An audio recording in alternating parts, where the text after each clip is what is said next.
So I'm wondering, guys, is this thing gonna start without me giving it a lot of gas today? Like it should almost start just like that. Let's see what happens.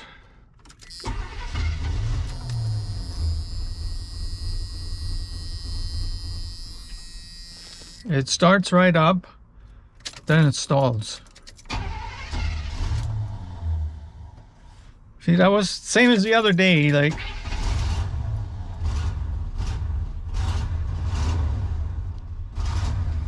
it needs to warm up before it can idle.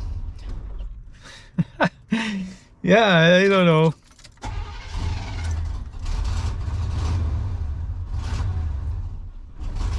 There's something missing, like the fast idle that it normally should have. And the gas pedal is still sticky. It's better, but a little bit of it is the throttle shaft. And that is because, is that too noisy? Because of what they had to do with those bushings, you know, it's like, I think it needs to be broken in, but it's better than it was, but it's kind of rough.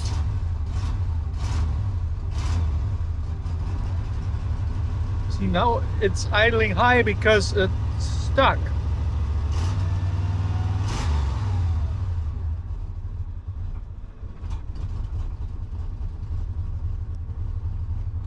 Now it's idling, but it's really, really low. Let's have a look under the hood.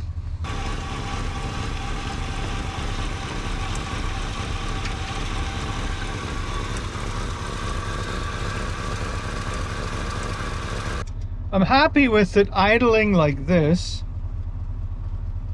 It's running pretty smooth. I was trying it out the other day in the back alley. I mean, I don't have a license on this truck yet, so I can't really go out on the road with it. Should I turn this off while I talk? Yeah, guys, this is George Schlackegg here, and I'm talking to you about my truck project. There are still some videos coming about what I had to do with the tail shaft of the transmission, the drive shaft. I had to have all this out. I replaced some seals on the transmission. I noticed that when I post videos about things that I did on the truck, they don't really get a very good response right away. I will post them anyways. It's a lot of work, you know, and when you see like you only get like 59 views or something like that, it's like, why am I doing this? You know, it's so much work. But there's a reason for it, because number one, it might help somebody fix their own truck. I mean, I know what I do when I'm stuck with stuff. I go on YouTube and I put the exact problem into the search, and whatever pops up, I watch it. It helps me out a great deal. So that's a good reason to make those videos. And they might also gain traction later on, you know, when they actually get found with the search. However, this is not really what my channel was all about all the time, and that's why I'm going to talk to you about this project and how it's really been, I don't want to call it a failure, because I am so close to actually getting the registration and putting this thing on the road. I believe there might be an inspection required for the insurance more than for the license. And in order to pass that, I will have to do the parking brake cables on the truck because they were getting stuck. I'll have to fix all the rear lights because they weren't working. I don't know if it has to run just perfect. I don't know if that's even part of safety inspection. But, you know, it's pretty hard to get it to run just perfectly when you can't really drive it on the road. But I mean, I haven't even done the tune-up on this thing. Now, there's this fixer thing, this SuperFix 1 thing under the hood, which had to be installed when they converted this to propane. That's as much as I found out. And the reason for that is that propane has a higher octane than does the gasoline.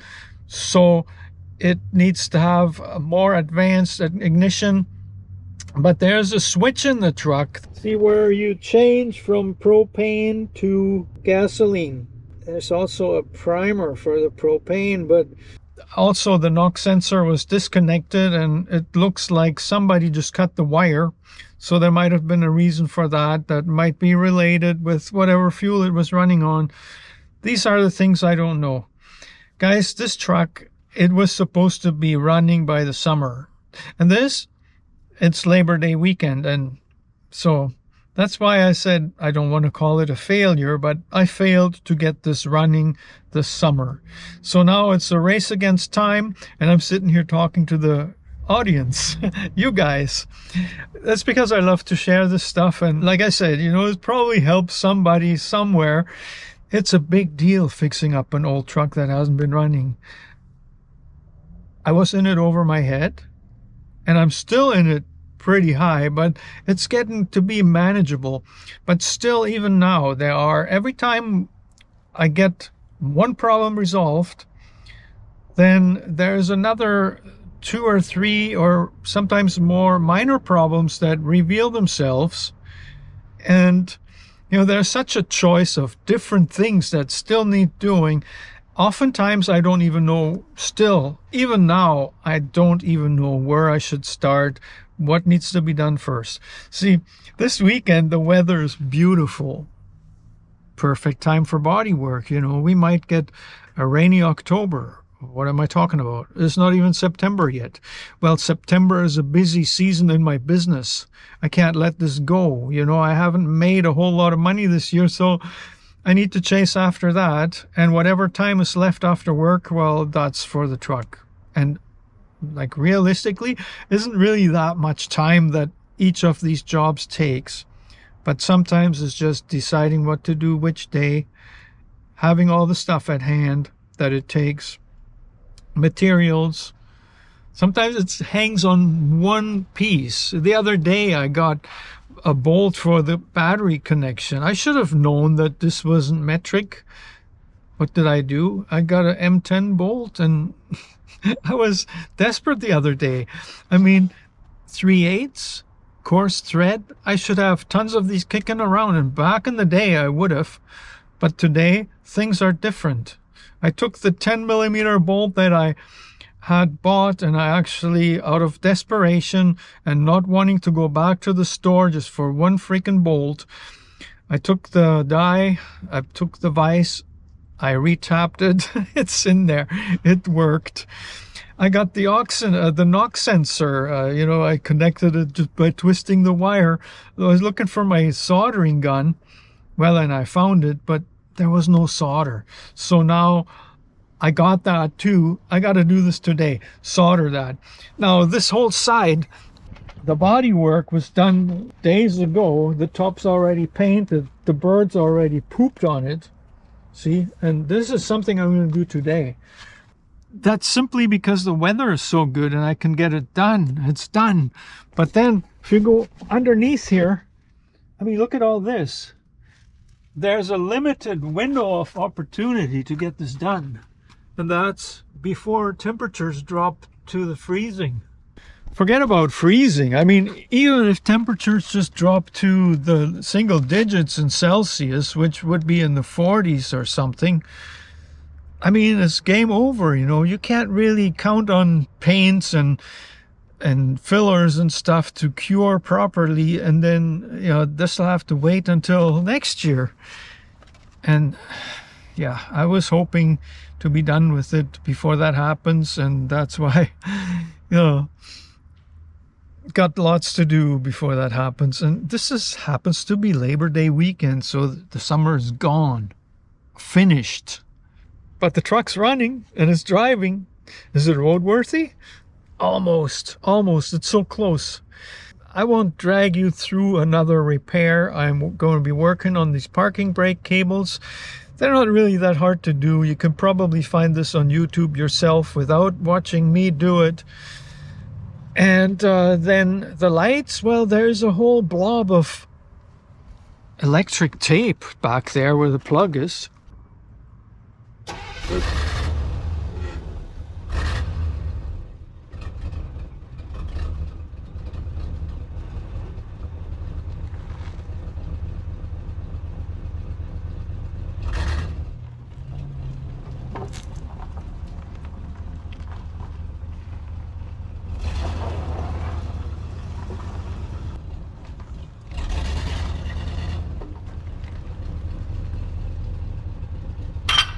Yeah, at the moment the truck's a little bit hard to drive.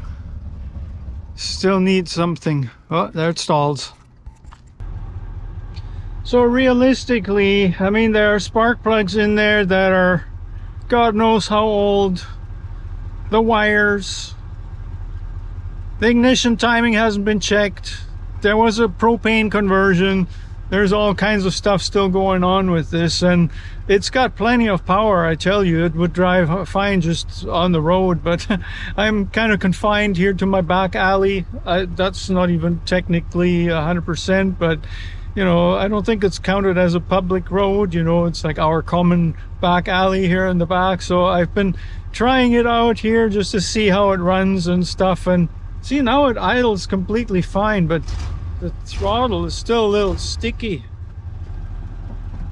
And I'm thinking as it warms up, that's going to be better too. So I figured out my problem, or I think I did, with this unsteady and extremely low idle, and the sticky pedal, maybe not quite, but it's really easy to move the throttle shaft when the engine is cold. Like, look at this. Like, there's no binding at all. It's when it warms up that it sticks, which means maybe it has to break in.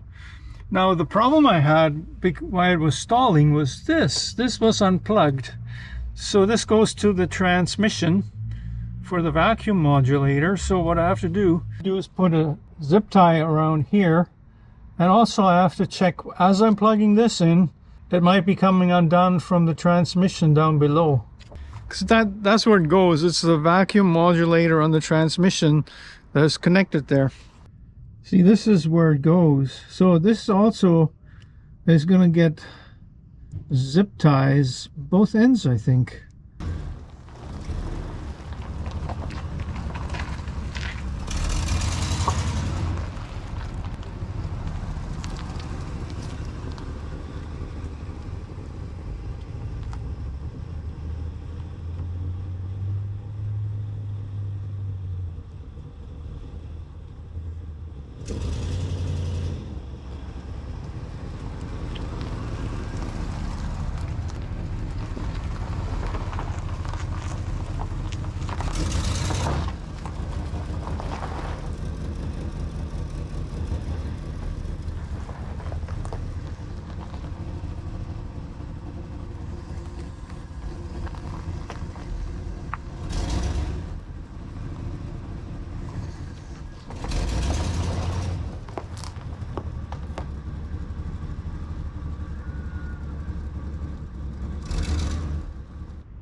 So this round goes much better. It's still got a little bit of sticky in the low range, the throttle shaft that is, but I'm hoping that'll go away with breaking it in.